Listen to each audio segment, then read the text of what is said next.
บายดีทุกคนวันนี้กลับมาพบกับช่องดาวิ่งอีกแล้วเนาะวันนี้เฮาสิพาทุกคนไปงานเทศกาลอาหารเนาะไปเบิ่งเนาะว่าบรรยากาศมันเป็นยังไงไปกันเลย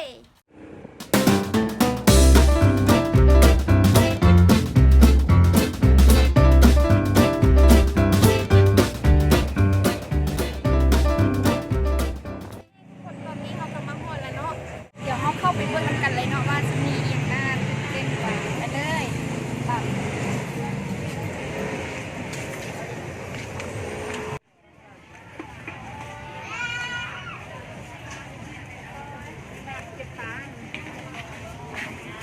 ลมใส่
แต่นี่ก็คือห้าน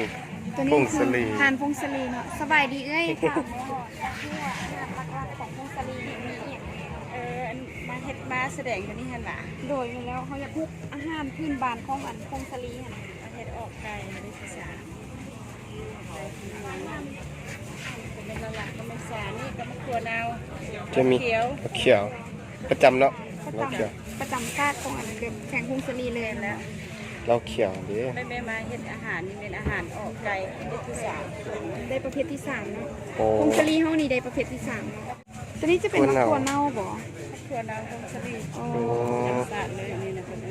นี่จะเป็นประจำชาติของเพียงพงศลีเลยเด้อนี่จะเป็นซา400 ปีซา400 ปีเด้อเพื่อนๆเป็นซาเหมือนซาพันปีเนาะซา400 ปี400 ปีนี่เป็น400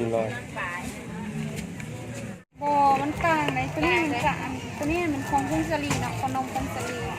ตอนน้อยมากินเลยตอนแบบมีงานมีอย่างมีบุญอย่างเขาต้องไปเห็นขนมพรไปนิดปีใหม่บ่อย่างขนมปีใหม่เลยมันหลานแล้วเอาไว้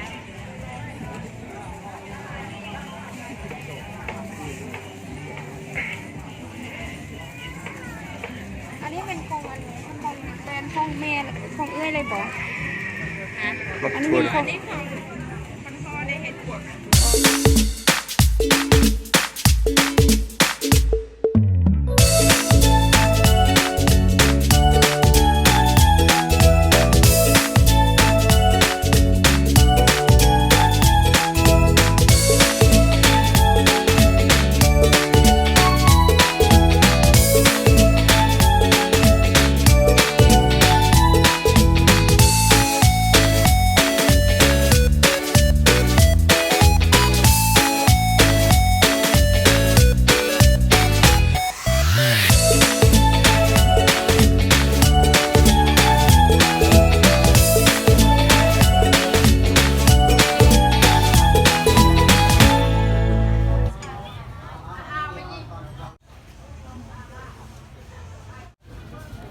เอากระเป๋าเอาไว้ใส่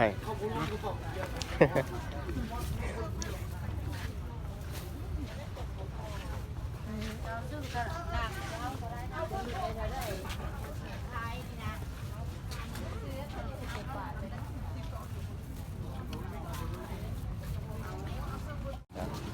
่ก้านคอด้วยหอมๆตัวนี้มันจะไม่เปื้อนเสื้อผ้ามันจะไม่เหนียวด้วยครับ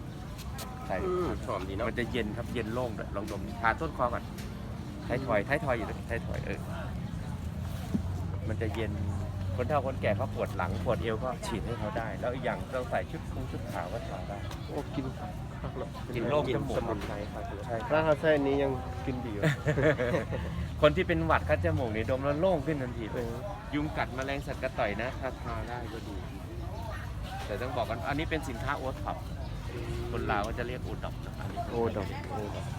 ก็มาช่วยงานเทศกาลอาหารเราวปีละ1 ครั้งมาหลายปีแล้วครับมาหลายปีแล้ว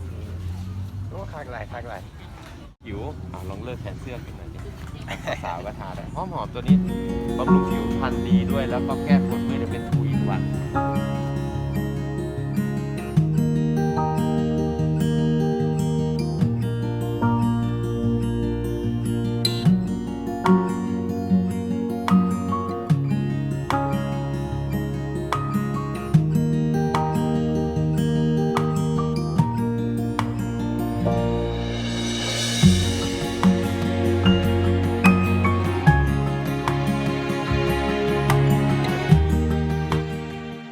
แต่ใจหวังหาแม่ตาคมคมพอสมพอ อันนี้เป็นเจียวอุ้ยเจียวน้ำผักหวานอันนี้เป็นน้ำผักหวาน ใช่น้ำผัก เจียวน้ำผักหอมสวรรค์นักเรียกทุกคนจะได้เท่าไหร่นี่ โอ้เศร้าพัน 2,000เอาอ่ะ เอากับหนึ่งไหม กับมึงบอก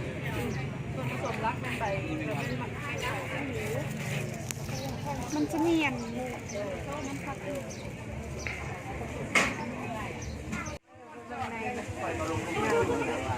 น่าจะขึ้นได้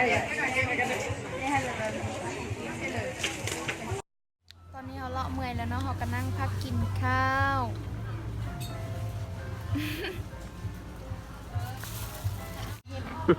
ฝากติดตามแม่ อย่าเขาจิ้มให้ตกเปิดซองให้เขากับบุ้ง ไส้กรอกไส้กรอกอหย่างไส้กรอกลงมาบางวะบ่แม่นเนาะไส้กรอกยั่ว เยอะ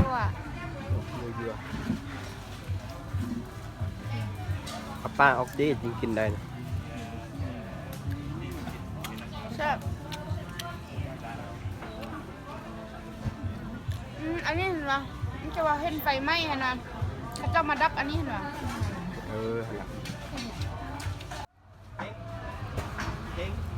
หั่นละกินแล้วนะไฟกำลังไหม้ปลาอเมซอน